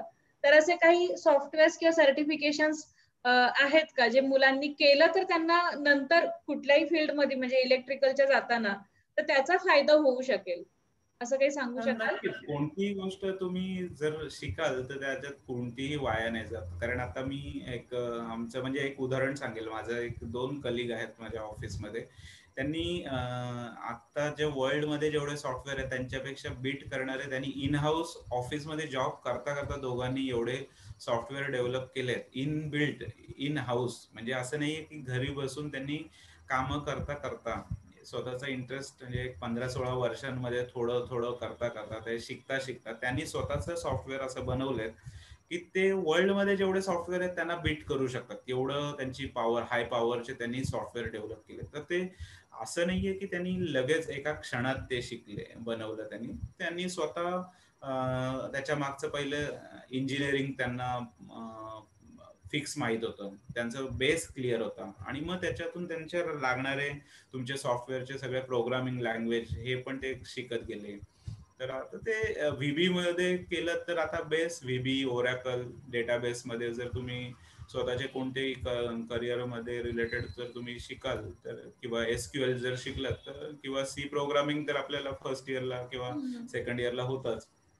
पण त्यावेळी तो थोडासा कठीण वाटत असेल तुम्हाला, पण जर तुम्हाला खरंच नक्की तुमचं त्याच्यातच करिअर करायचं असेल तर आता तुम्हाला तर सॉफ्टवेअर तर भरपूर टेक्नॉलॉजी वाढल्यात. तर जावा, एसक्यूएल याचे एखादे कोर्सेस जरी तुम्ही बीबीचे वगैरे जर केलेत तर ते त्या याच्यात तुमच्या कॉलेज लाईफ मध्ये त्यावेळी समजणार नाही, पण त्यांचा तुमचा थोडासा बेस, थोडे इंट्रोडक्टरी जरी झालं तरी नंतर पुढच्या 2-3 वर्षांमध्ये तुम्ही त्याचं ग्रास्पिंग करून पुढे तुम्ही नक्कीच डेव्हलप मध्ये जाऊ शकता, डेव्हलपमेंट मध्ये.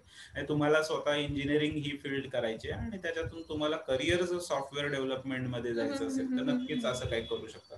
पण कोणतीही म्हणजे जरी तुम्ही लँग्वेज शिकलीत सॉफ्टवेअर मध्ये तरी काय हरकत नाही, मी तर सर्टिफिकेशन केलं तरी काय हरकत नाही. आणि जर त्याच्या व्यतिरिक्त काही जण असे असतील की जे इलेक्ट्रिकल मध्येच प्युअर सॉफ्टवेअर बेस मध्ये नाही, पण म्हणजे मी जसं आहे त्या पद्धतीमध्ये जर करायचं असेल, किंवा ऍप्लिकेशन यूज करणारे असतील, म्हणजे जसं आपण ऍप म्हणतो तर ऍप यूज करणारे असतात, तर तसे ते सॉफ्टवेअर जे असतात ते युजर एंडला म्हणून काम करणारे असतात. तर ते युजर एंडला म्हणजे तो एखादा डेटा एंट्री होतो आणि तो बॅक एंडला ओरॅकल मध्ये जातो. तर तुमचा ओरॅकल किंवा एसक्यूएल मध्ये जो जातो तर ते क्वेरी फेचिंग आलं, तर ते क्वेरी फेचिंग मध्ये हळूहळू तुम्हाला जर ओरॅकल आणि एसक्यूएल मध्ये जर इंटरेस्ट असेल तर तुम्ही तिथे एखादं सर्टिफिकेशन करू शकता. आणि नाहीच, आणि जर बेसिक जर तुम्हाला पूर्णपणे इलेक्ट्रिकल इंजिनिअरिंग करायचे असेल तर नक्कीच तुम्ही ग्रॅज्युएशन करता करता एखादा पोस्ट ग्रॅज्युएशन क्रॅश कोर्स जरी मुंबईमध्ये नक्कीच अवेलेबल आहेत इन्स्टिट्यूट, त्यांच्या थ्रू वगैरे केलं तर त्यातून पण तुम्हाला नक्कीच तुमचे कन्सेप्ट क्लिअर होतात, जर प्युअरली इलेक्ट्रिकल मध्ये जर तुम्हाला करिअर करायचं असेल तर. पण इट डिपेंड्स प्रत्येक युजर म्हणजे जो काही स्टुडंट आहे त्याचा कल कसा आहे, त्याला इंटरेस्ट कसा आहे, त्याच्यावरती ते डिपेंड करेल. नाही ते तर आहेच. मला असंही विचारायचं आहे की आता जे ऑइल अँड गॅस इंडस्ट्रीमध्ये तुम्ही काम करताय आणि तुम्ही शारजामध्ये पण काम केलेलं आहे, तर तिथला काही वेगळा जॉब एक्सपिरियन्स होता का, किंवा तिथलं वर्क कल्चर कसं आहे? आपल्या नाही इंडियापेक्षा वेगळं आहे का की सेम नाही नाही, वाटतं? कारण नाही, मी सांगतो. आता माझं करिअर कसं झालं की मी पहिले मुंबईत एखाद्या पॅनल कंपनीमध्ये एक डिझाईन इंजिनियर होतो. तर पॅनल कंपनीमध्ये आपण पॅनल म्हणतो, तर पॅनल म्हणजे बेसिक इलेक्ट्रिकलचे सगळं नेटवर्क आलं, तर त्यातून आपले लर्निंग होत गेले.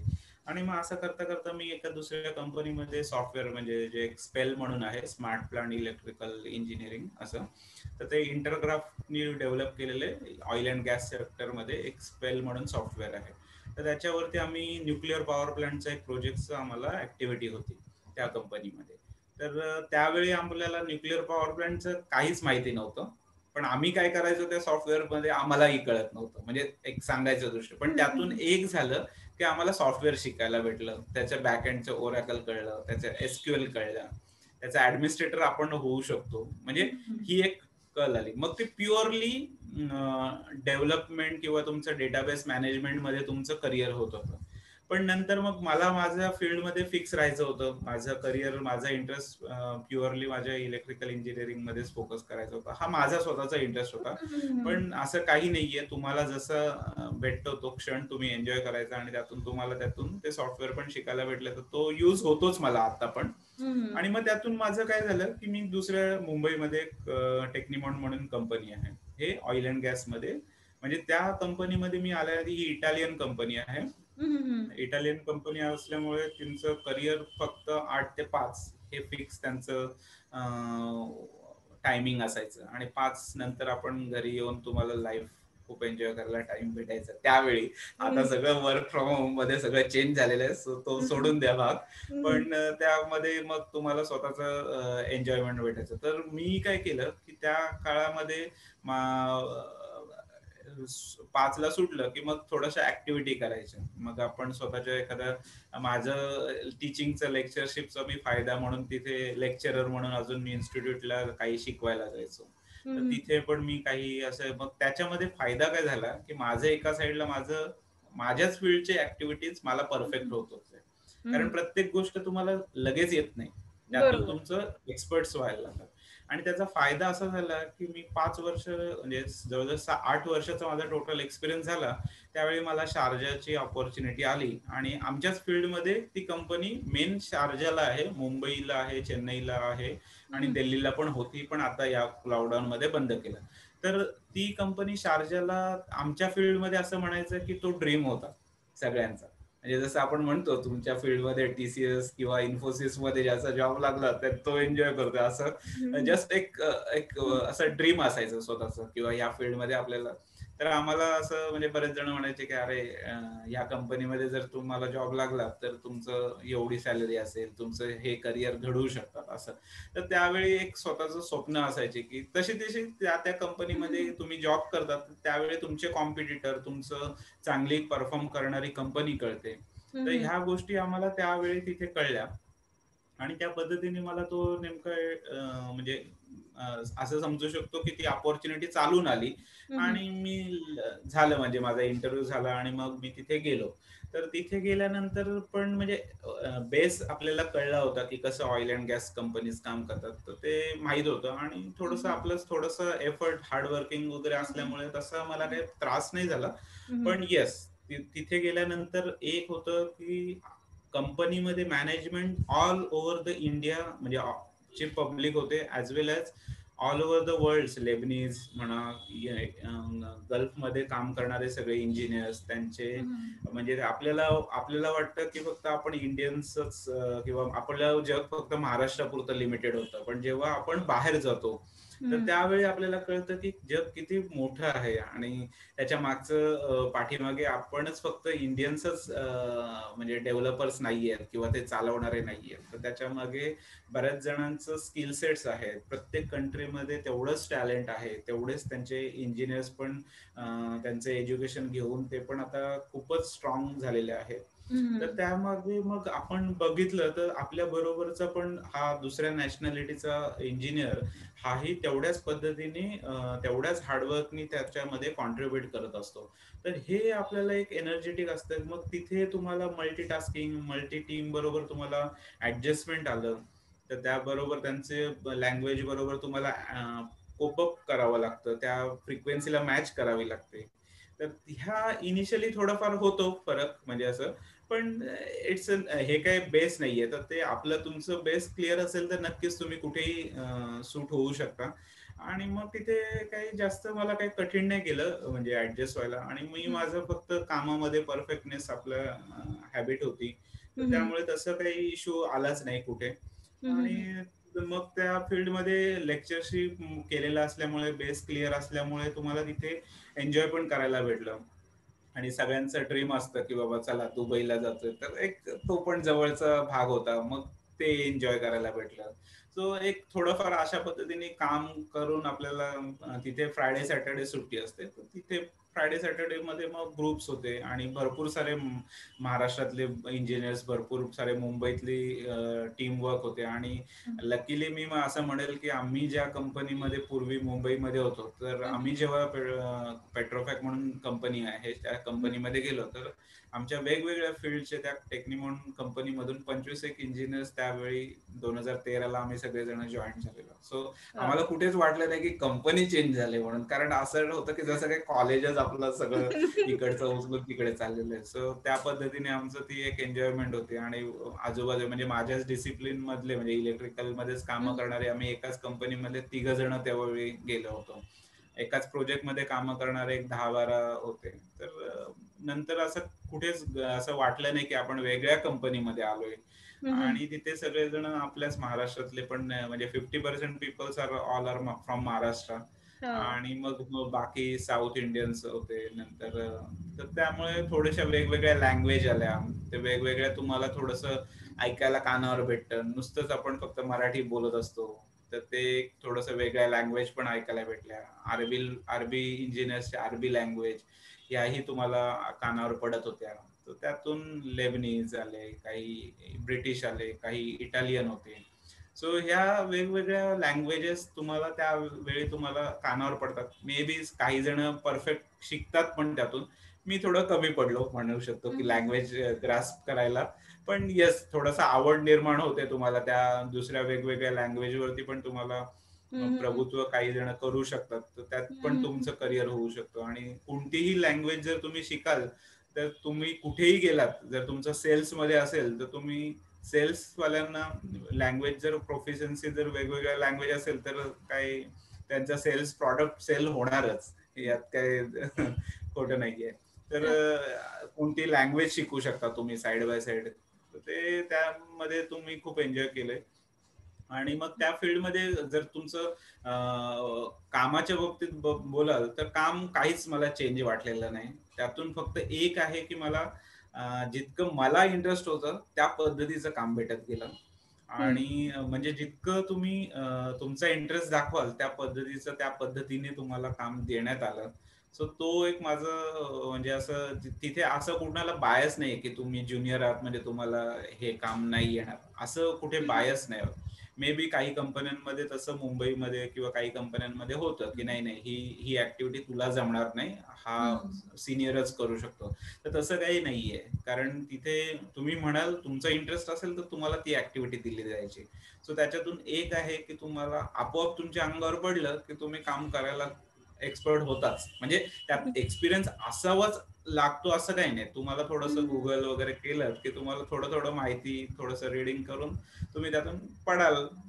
एखादा फेल्युअर होऊ शकतो, पण त्यातून तुम्ही शिकाल. आणि असं it's not one person activity, it's a team work activity असते.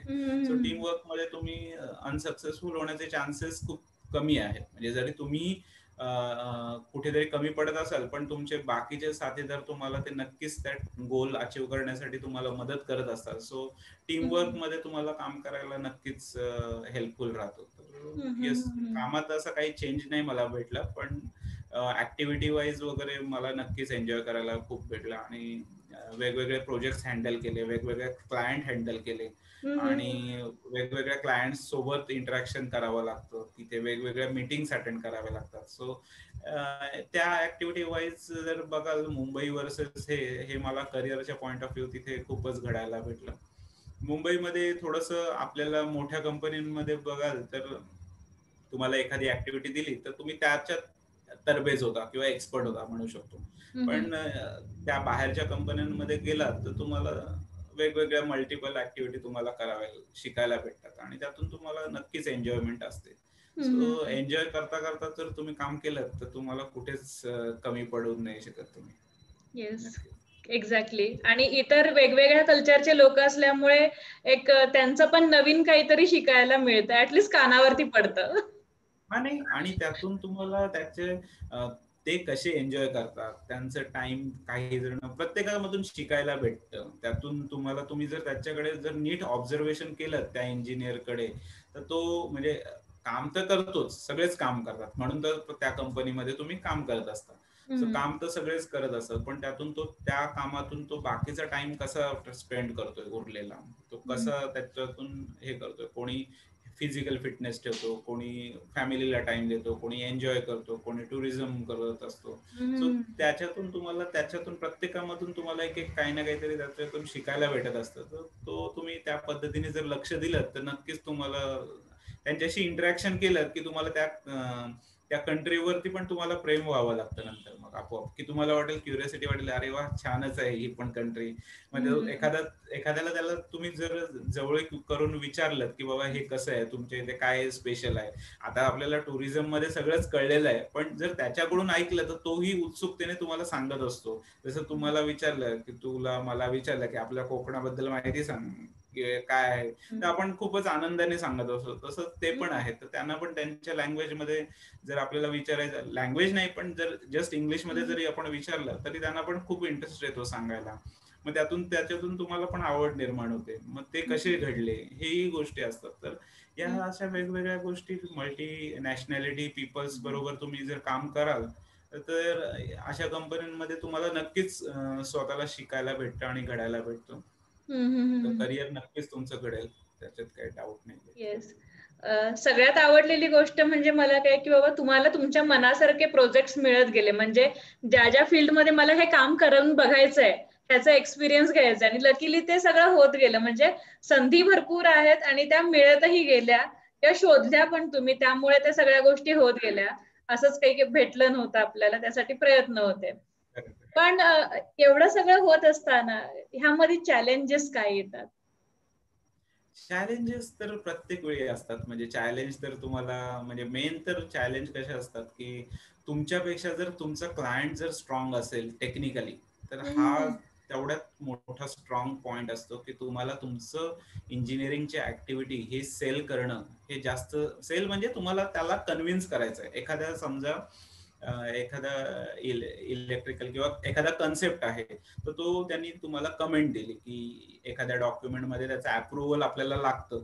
डायरेक्टली आपण कोणतीही गोष्ट क्लायंट जर त्याला दिलं तर तुमचं इंजिनिअरिंगची ऍक्टिव्हिटी कसं असतं की ते क्लायंटला जातं आणि त्याचं अप्रुव्हल येतं. तर ते अप्रुव्हल काय असं फक्त तो क्लायंट पेपर वाचून डायरेक्टली देणार नाहीये, तर त्याला कन्व्हिन्सिंग करण्याची पॉवर ही तुमच्यात असते. आणि कधी कधी असे पण येतात की त्याला तुम्हाला आन्सरच नसतात तुमच्याकडे. तो चॅलेंज म्हणजे असं असतं की अरे आपण चुकीच्या माणसाला शिकवतोय असं होतं. म्हणजे एखादा इंजिनियर जर शिकवत असेल तरी कधी कधी काही, माझ्या बाबतीत अशी एक घटना घडली होती की जिथे मला असं वाटायला लागलं की अरे मी आता डोकं फोडून घेतो माझं. म्हणजे इथपर्यंत आपलं पेशन्स पण काही जण बघत असतात. तर इट्स नॉट इंटेन्शनली, पण कधी कधी काही कमेंट्स पण अशा असतात, तर तिथे तुम्हाला असं वाटतं की येस, तिथे तुमचा पेशन्स बघितला जातो. तर तुमच्यामध्ये असणारी तुमचा पेशन्स हीच तुमचं त्याच्यामध्ये कन्व्हिन्सिंग करण्याची कला असते. तुम्ही तिथे रिॲक्ट केलं त्या मोमेंटला, की तुम्ही तो बॉन्ड तुमचा क्लायंट बरोबर असणारा तो बॉन्ड एकदा तुटला की तुमचे कुठलंच म्हणजे एखाद्या डॉक्युमेंट आहे ते पण तुमचं सक्सेसफुली अप्रूव्ह नाही होऊ शकत. मग एखादं म्हणजे जसं आपण इनडायरेक्टली वॉर, म्हणजे जसं आपण म्हणतो की घरात लहानपणी आपण एखाद्या 2 मित्रांबरोबर चालणारी मारामारी, तसं प्रोफेशनल मध्ये इनडायरेक्टली तुमचं वॉर चालू होतं ऑन पेपर. सो ते मग लगेच कळून येतं. मग त्याच्यामध्ये जरी एखादा लीड असेल, एखादा आपल्याला त्याच्या मॅनेजर असेल, तर त्याला कळून येतं की तुमच्याकडून होत नाहीये. करेक्ट. कारण तुमचं मग ते अनसक्सेसफुल कोणाचं दिसतं, हे क्लायंटचं नाही दिसत, हे अनसक्सेसफुल तुमचं दिसतं. म्हणजे तुमचंच करिअरमध्ये तो तोटा होत असतो. तर तुम्हाला ते चॅलेंज ऍक्सेप्ट करावे लागतात. तिथे तुम्हाला त्या टाइमला तुम्ही तिथे टाइम प्लीज म्हणून तुम्ही म्हणू शकता की येस लेट मी चेक असं म्हणून तुम्ही रिटर्न येऊन तुम्ही त्याच्या मागचं पाठीमागचं स्टडी करू शकता. परत एकदा एखादी तुमच्या मित्रांना विचारू शकता, तुमचे बेस्ट कलिग्स असतात त्यांना, जे it's nothing hard to discuss. कारण तुम्हाला असं स्वतःला एखादी गोष्ट नसेल तर कोणी असं एकाच वेळी कॉलेजमध्ये सगळं शिकून आलेलं नसतं. तर ते त्यावेळी तुम्हाला तिथे बॅकफुटला जावं लागतं आणि ती बॅकफुटला येऊन तुमच्या कलिग बरोबर डिस्कस करा. मे बी त्या कलिगला माहित असेल तुमच्या एखाद्या त्याचं मे बी नॉलेज त्यांनी अगोदर झालेलं असेल अशा, किंवा त्यालाही नसेल माहिती, तर yes you can Google it, read it books. थोडस एखाद्या वीकेंड मध्ये तुम्ही त्याच्यावरती टाइम स्पेंड करा. कोणतीच गोष्ट ऍक्टिव्हिटी ही त्यावेळी लगेच आपल्याला येत नाही. असे भरपूर सारे होत्या म्हणजे ऍक्टिव्हिटीज, म्हणजे चॅलेंजेस नक्कीच असतात. प्रत्येक क्षण हा तुम्हाला चॅलेंजिंग असतो. आणि इंजिनिअरिंग मध्ये ही कोणतीच गोष्ट असं नाही की तुम्ही दिलेत म्हणजे ते परफेक्ट आहे.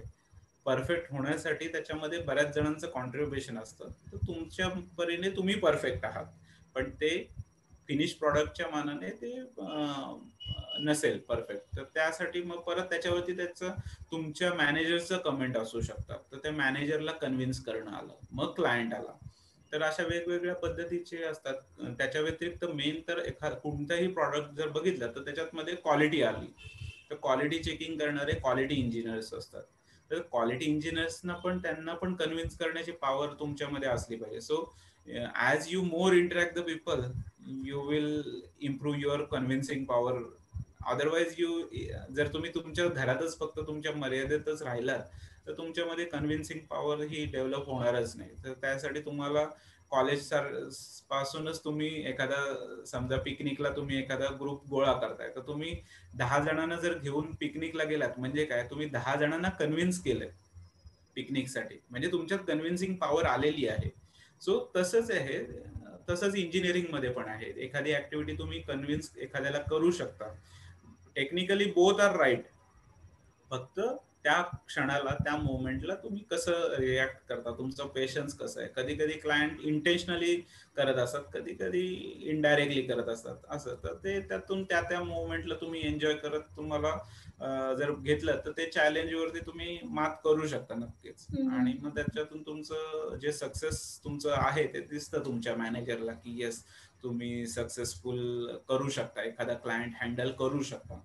कारण आपण प्रेडिक्ट नाही करू शकत की पुढचा येणारा क्लायंट हा तुमच्यापेक्षा टेक्निकली स्ट्रॉंग असेल की नसेल हेही सांगू नाही शकत, किंवा तो तुमच्या लँग्वेजवालाच असेल असं नाही.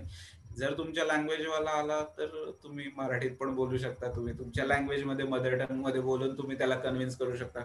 पण जर चुकून तो मल्टीनॅशनॅलिटी म्हणजे वेगवेगळ्या कंट्रीचा आणि ब्रिटिश असला तर त्याला, किंवा इटालियन असला, सो ते त्यांच्या परफेक्ट कामात त्या टाइमामध्ये आहे. वेरॅज इंडियन जर तुम्ही बघाल मेजॉरिटी इंडियन्स आहेत की ते उरलेला टाइम हा मोर त्याच्यामध्ये एक्सप्लोर करायचं हॅबिट असते. सो इटालियन तसं नाही, मग ते तुम्हाला असं नाही भेटणार की 5 नंतर किंवा 6 नंतर तुम्हाला ते भेटणार नाही.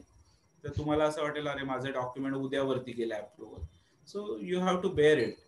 तो टाइम असं नाही की तुम्हाला त्या क्षणाला तुमचं लगेच अप्रुव्हल भेटेल. त्याचा टाइम संपला, तो इफिशियंट आहे. तुम्ही त्याच्यामध्ये कन्व्हिन्स करण्यात कुठेतरी मागे पडलात म्हणून तुम्ही तो डॉक्युमेंट उद्यावरती गेला अप्रुव्हलला. So you have to wait for that. मग तुम्हाला थोडंसं एखादा वेटिंग पिरियड आला, मग तुम्हाला त्याच्यामध्ये ते पण एन्जॉय करायचंय. मग असं नाही, मग त्यासाठी मग तुम्हाला प्लॅनिंग वाले पण असतात की हे डॉक्युमेंट अप्रुव्हल का नाही झालं, विचारणार आहे, मग त्यांना परत कन्व्हिन्स करा. सो असं भरपूर काही काही प्रोसेस असते. सो चॅलेंजेस प्रत्येक क्षणाला असतात, तर त्यातून ते एन्जॉय करत आपण जर केलं आणि तुमचं पेशन्स तुमचं प्रत्येक क्षण चेक करत असतो, सो त्यातून तुम्हाला हॅबिट ठेवली तर तुम्ही नक्कीच चॅलेंज वरती मात करून पुढे चालू शकता. अगदी खरंय.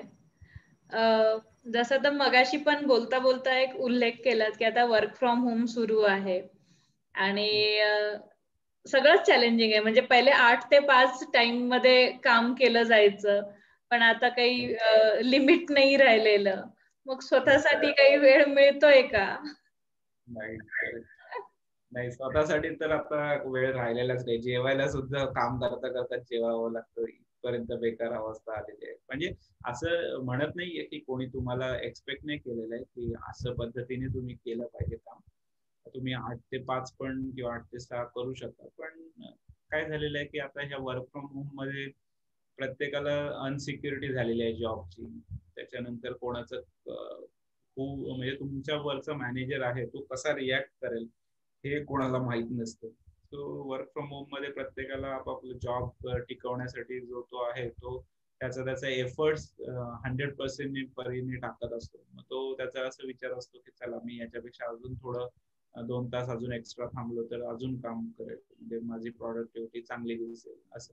सो त्या ह्याच्याने काय झालं की सगळ्याच पद्धतीने की सगळ्यांचं इंटेन्शन झालेलं आहे की लवकरात लवकर काम फिनिश करायचं, त्यातून तुमचे एखादा अर्ली फिनिश एखादा होऊ शकतो. तर असं ऍक्टिव्हिटी फिनिश व्हायचे प्लॅनिंग जे आहे त्या म्हणजे 8 तासामध्ये होणारी ऍक्टिव्हिटी आहे ती जर तुम्ही 12 तास लावली तरी काही हरकत नाही, पण ती 12 तास त्यांना दिसून नाही येत कारण तुम्ही त्या दिवसामध्ये 12 तासामध्ये केलं. तर ते काय झालंय की 8 तासाची जर तुम्ही 6 तासात काम केलं आणि 2 तास वाचून तुम्ही एन्जॉय करायला गेलं तर तेही तुम्ही मॅनेज करू शकता, प्रोव्हाइडेड तुम्ही कसं मॅनेज करता ह्याच्यावरती असतं. कधी कधी असं होतं की तुम्ही 6 तासात केली ती ऍक्टिव्हिटी, पण त्याच्या नंतर लगेच तुमच्याकडे दुसरी ऍक्टिव्हिटी आलेली आहे, सो तुम्हाला ती ऍक्टिव्हिटी परत सुरू करायला लागते असं होतं. तर ते वर्क फ्रॉम होम मध्ये असं झालेलं आहे की ऍक्टिव्हिटीचा एंड नाहीये आणि काम म्हणजे येतच राहतो, तुम्हाला चालूच राहतो डे टू डे आणि मग तुम्हाला तो एंड होतच नाही. मग शेवटी अक्षरशः तुमचं अंग दुखायला लागतं, डोळे दुखायला लागतात, हात दुखायला लागतो कम्प्युटरमध्ये काम करून करून किंवा मान दुखायला लागते. मग त्यावेळी वाटतं की अरे आता खूप झाला, आजचा दिवस बस झाला, सो असं थांबू शकतो. नाहीतर बऱ्याचदा टाइम तर वर्क फ्रॉम होम मध्ये मीटिंग्स आणि टीम्स मध्ये मीटिंग्स मध्ये जास्त करून जातो. तर ऍक्टिव्हिटी आपल्याला त्या दिलेली आहे एखादा टास्क आहे ते कम्प्लीट करायला वेळ भेटत नाही. तर त्यासाठी वर्क फ्रॉम होम मध्ये हा चॅलेंजेस खूप जास्त आलेत आपल्याला. त्यामध्ये आपल्यामध्ये आता तसं म्हणाल तर इंटरनेटची सेवा खूप म्हणजे भरपूर डेव्हलप झालेली आहे. पूर्वी म्हणजे असं व्हायचं की बफर व्हायचं, जो कॉलेज नंतरचे 1-2-3 वर्ष बघितलं असेल की इंटरनेट म्हणजे असं नुसतं फक्त बफर होत राहायचं. तर आता तसं काही नाही, आता आपण फ्रेंडली बोलू शकतो, एखाद्या मीटिंग मध्ये अटेंड करू शकतो. म्हणजे असं कुठे प्रॅक्टिकली असं वाटतं की समोरासमोरच आपण थांबून ते डिस्कशन चालू आहे असं. सो त्यामुळे वर्क फ्रॉम होम मध्ये सगळं चॅलेंजेस असं झालंय की जे काही पूर्वी होते ते सगळं घर बसल्या तुम्ही करू शकता. फक्त एवढंच आहे की तुमचे फिजिकल फिटनेस तेवढं मेंटेन होत नाही की किंवा तुम्हाला तेवढा तुम्ही तुमच्या फॅमिलीला, तुमच्या पॅरेंट्स किंवा तुमच्या स्पाऊस किंवा चिल्ड्रनला तुम्ही टाइम देऊ नाही शकत. तो हा एक चॅलेंजेस आहे, त्याच्यावर प्रत्येक जण कसा मात करतोय आता हे खूपच चॅलेंजिंग आहे. म्हणजे प्रत्येकामध्ये आहे ते कसं तो हँडल, पण खूपच डिफिकल्ट आहे हा पिरियड. म्हणजे कोरोनाने आणलेला सगळ्यांच्या जीवनातला पहिलं वाटायचं आपण घरून काम करणं खूप चांगली गोष्ट असेल, पण आता सगळ्यांचे इच्छा पूर्ण झालेल्या आहेत घरून काम करणं. कोरोनाने दाखवून दिलेलं आहे आता जो तो सगळं म्हणतो की ऑफिस असणं जास्त चांगलं आहे, कारण भले ट्रॅव्हलिंग मध्ये टाइम गेला तरी चालतो पण तुम्हाला वर्ल्ड बघायला भेटतो, तुमचे स्वतःचे फिजिकल फिटनेस होते, माइंड फ्रेश होतो बाहेरचा. मेन एखादी कुठली ऍक्टिव्हिटी जर तुम्हाला तुमचं माइंड जर फ्रेश नसेल तर तुम्ही काहीच करू नाही शकत. तर ते त्यासाठी तुम्हाला घराच्या बाहेर पडूनच तुम्हाला ते माइंड फ्रेश होऊ शकतं. ते कोरोनाने आपल्याला वर्क फ्रॉम होम मध्ये 4 भिंतीत आपल्याला नाही करू शकत. सो ह्याच्यावरती आता सगळ्यांना आपण असं प्रेडिक्ट करू शकतो की लवकरात लवकर कोरोना जाऊन आपण परत सुरळीत परतपणे कामावर रुजू झालं, हेच इच्छा करू शकतो आपण. नाही, कारण की आपले ऍटलिस्ट वर्क फ्रॉम होम काहीतरी आहे, सुरू आहे अर्निंग, पण ज्यांचं डेली वेजेस वरती काम चालतं त्यांच्यासाठी खरंच खूप अवघड आहे. त्यामुळे हे पॅन्डेमिक लवकर जाऊ दे आणि सगळ्यांसाठी व्यवस्थित होऊ दे जीवन. आपण खूप गप्पा मारल्या, म्हणजे खूप छोट्या छोट्या गोष्टी पण तुम्ही सांगितल्या आणि खूप चांगल्या पद्धतीने सांगितल्या. आता एक छोटासा फन एलिमेंट करूया. चॅलेंजेस झाले, आता थोडस त्यातून रिफ्रेश होण्यासाठी काहीतरी फन एलिमेंट करूया. रॅपिड फायर खेळूया आपण, चालेल?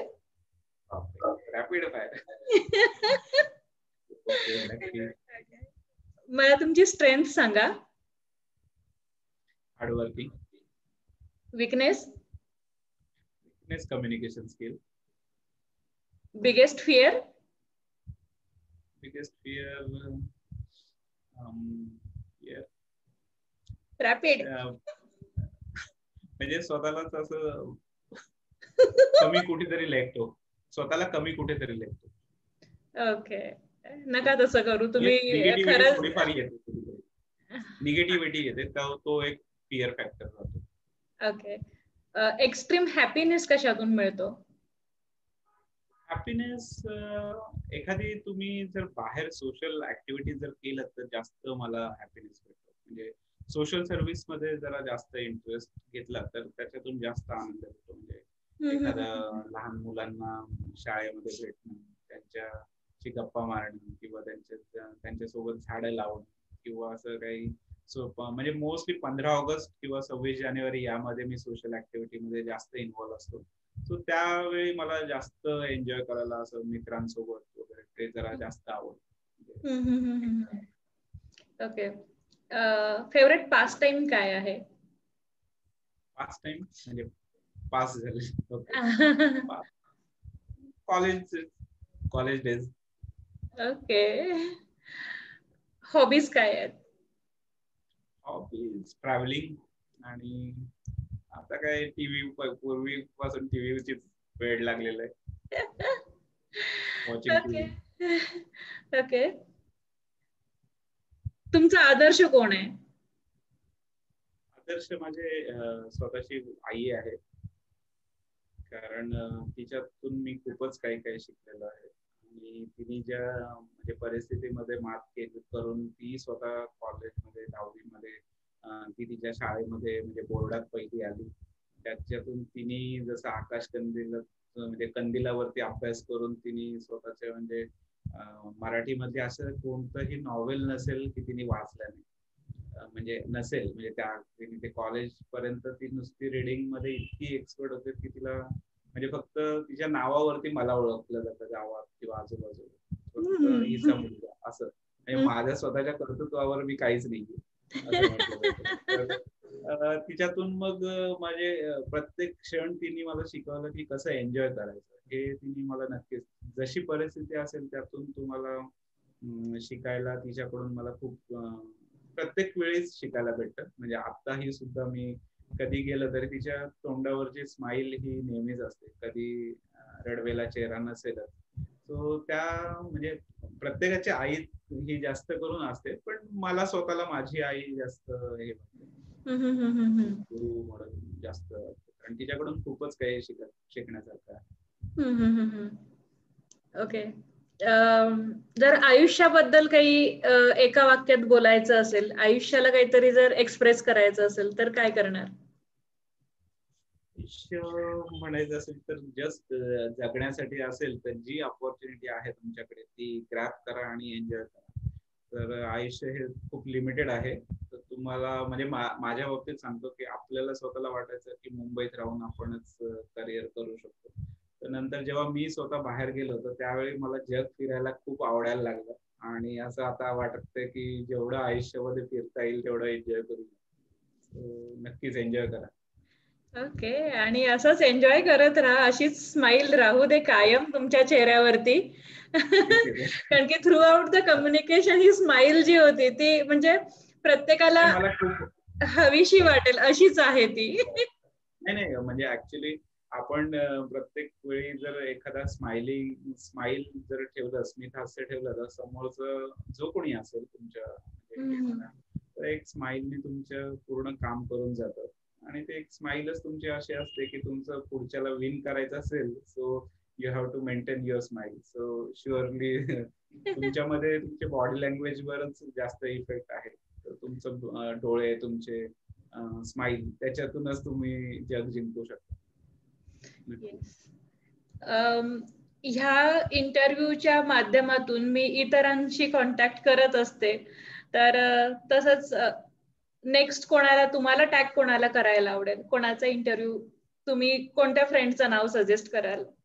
तो माझा फ्रेंड आहे की जो पत्रकार आहे आणि तो स्वतः शिक्षक आणि पत्रकार, म्हणजे तो आर्ट्स मध्ये जाऊन स्वतः त्यांनी करिअर केलेलं आहे. आणि अजून एक दुसरा मित्र आहे ज्यांनी स्वतःच आर्ट्स आहे, आणि एक अजून एक मैत्रीण आहे ती लॉयर आहे. तर तू त्या दोघांना मी म्हणजे एक डिफरंट म्हणजे तुझ्या पॉइंट ऑफ व्ह्यू जर तुझं टॅग करायला आवडेल की ज्यांचं करिअर मध्ये तुला म्हणजे दुसऱ्यांना मेसेज करायला जास्त चांगलं वाटेल. सो त्या तुझ्या फील्ड्स म्हणजे त्या डायरी, माधुरी डायरीज मध्ये तुला ते नक्कीच काम आहे. तर तू सांगू शकतेस की मला कोणाला सजेस्ट करायचं. खूप छान वाटलं सर तुमच्याशी बोलून, आणि तुमच्या करिअर साठी खूप साऱ्या शुभेच्छा माधुरीज डायरीज कडून. तुम्हाला तुमचं यश मिळत जाऊ दे, उत्तुंग शिखरावरती तुम्ही पोहोचत जा, हीच देवाजवळ प्रार्थना. माझ्याकडनं किंवा माझ्या फॅमिलीकडून तुम्हाला दोघांना सुद्धा, म्हणजे तुझ्या मिस्टर आणि तुला सुद्धा खूप खूप शुभेच्छा. आणि तुझ्या माधुरी डायरीज असंच खूप चांगलं काम करतेस, त्याबद्दल तुझं मनापासून भरून आभार. आणि तुझ्या सर्वांसाठी मी असे इच्छा करतो की तुझे भरपूर सारे लाईक्स व्हावे युट्यूबचे. आणि stay safe, enjoy US. Yes तुम्ही सुद्धा इंडियामध्ये सगळेजण सेफ राहा सध्या, तेच जास्त महत्वाचं आहे. काळजी घ्या. Thank you so much. थँक्यू.